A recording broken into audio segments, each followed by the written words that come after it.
ចាជំនួសសួរបងប្អូនមករៀនកាត់ខោកស៊ូចាជាងខ្លីចាស្ទាបបានតាមមនុស្សស្រីនិងមនុស្សប្រុសអញ្ចឹងណាចាអញ្ចឹងចាមុនដំបូងចាសម្រងខោចាសម្រងខោចាសម្រងខោយក57បងប្អូនចា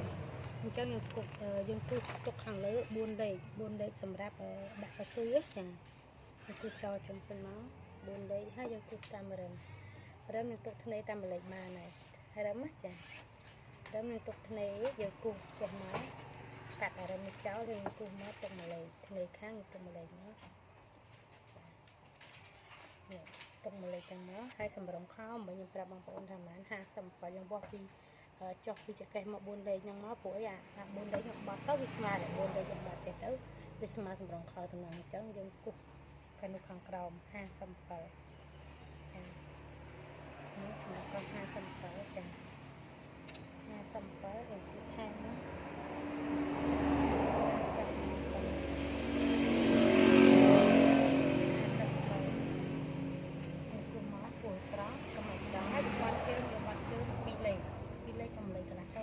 ជើងខាងក្រោមបាត់ទូបានហើយចានេះខោផ្លៃពេលយើងស្លៀកដេកយប់អីចឹងសម្តានយប់អីចឹងចាសម្រាប់ក្មេងៗយ៉ាង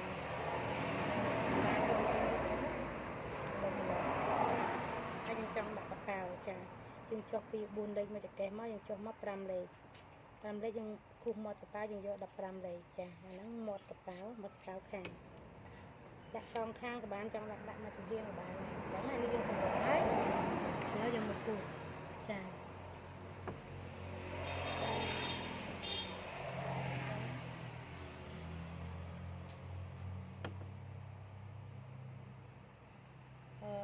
ចឹងសម្រងគូតខោនេះគឺថាយក70ទៅគូតខោយើងវាស់ពីមុខដល់ក្រោយទៅវាស់ទៅឃើញ70ចឹង70ចុចពី35ចាចឹងយើងវាស់មក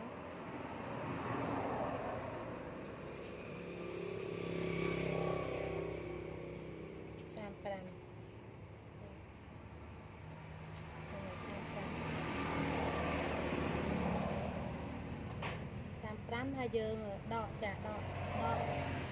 ចេញយើងដកចេញតែ4លេខគឺ5លេខបានហើយដកនេះដើម្បីអីគឺដកសម្រាប់យើងកាត់គូតក្រោយឲ្យធំជាងគូតមុខដោយសារតែគូតមុខអត់ទៅមានសាច់គូតពីក្រោយទេយើងដក5លេខចាបើយើងយករៀងខោកស៊ូរៀងយើងដក7លេខសម្រាប់ខោកស៊ូដែលអត់រៀងយើងដកមនុស្សចាស់គាត់អាចចូលចិត្តរៀងអលុងអញ្ចឹងដក4លេខអញ្ចឹងបាន4លេខ5លេខទៅចាតែខ្ញុំដកចាខ្ញុំដក5លេខចា5លេខនេះខ្ញុំ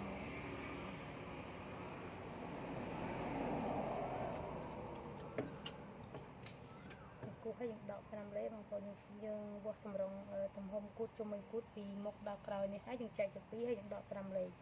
5លេខគឺសម្រាប់ដាក់ទាំងក្រោយព្រោះដោយសារតែគូតខោខាងមុខនោះវាអត់មានសាច់គូទេរៀបស្មើតែខាងក្រោយយើងមានកប៉ះគូណូអញ្ចឹងយើងត្រូវដកទុកបន្ថែមខាងក្រោយអញ្ចឹងយើងវាស់មកចាតាពី110 55 27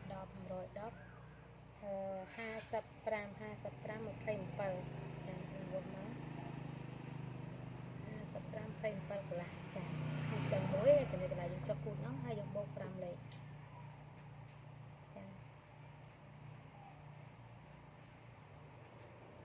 យើងបូក5លេខហ្នឹងបងប្អូនចាបូក5លេខចា5លេខចាហើយយើងចូលមកក្នុង3លេខចាហើយយើងទុកខាងធ្នេកន្លែងគូសមុខហ្នឹងគឺ1លេខបានហើយ3លេខកន្លះយើងគូសត្រង់ឡើងទៅលើកែងបងប្អូនចានេះទៅគូមកកែងនេះគូកែងយើងដាក់ត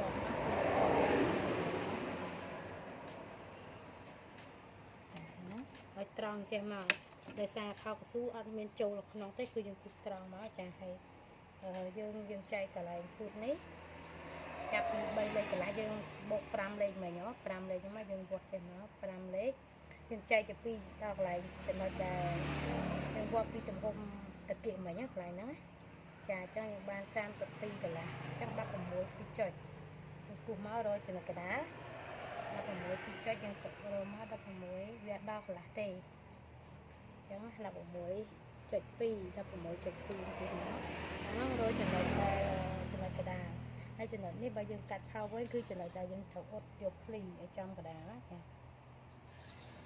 វាស់ចាំមកហើយយើងវាស់ជាចុងជើងយើងយកចា10ពួតចាពួត15តាមនេះស្មើយើងយកទៅខ្ញុំដាក់15ទៅយើង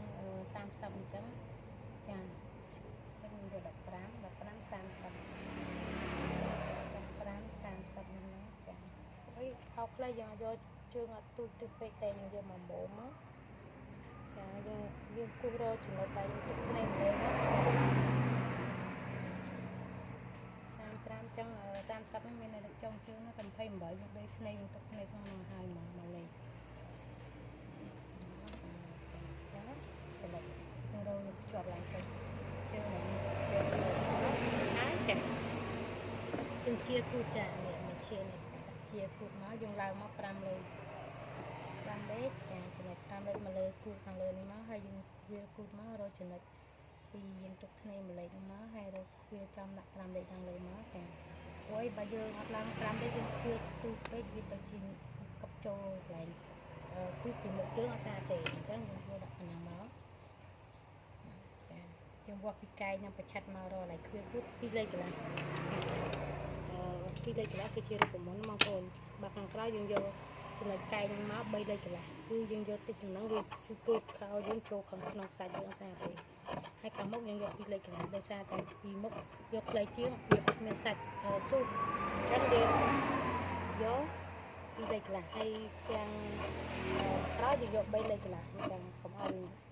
កប់ចូលក្នុងសាច់គូតខោយើងចា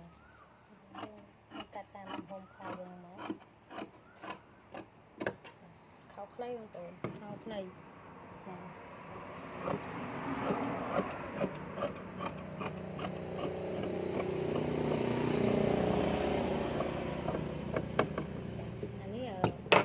ទាំងមុខហ្នឹងបងប្អូនចាកាត់ចឹងថ្ងៃតែម្លេចនេះបាន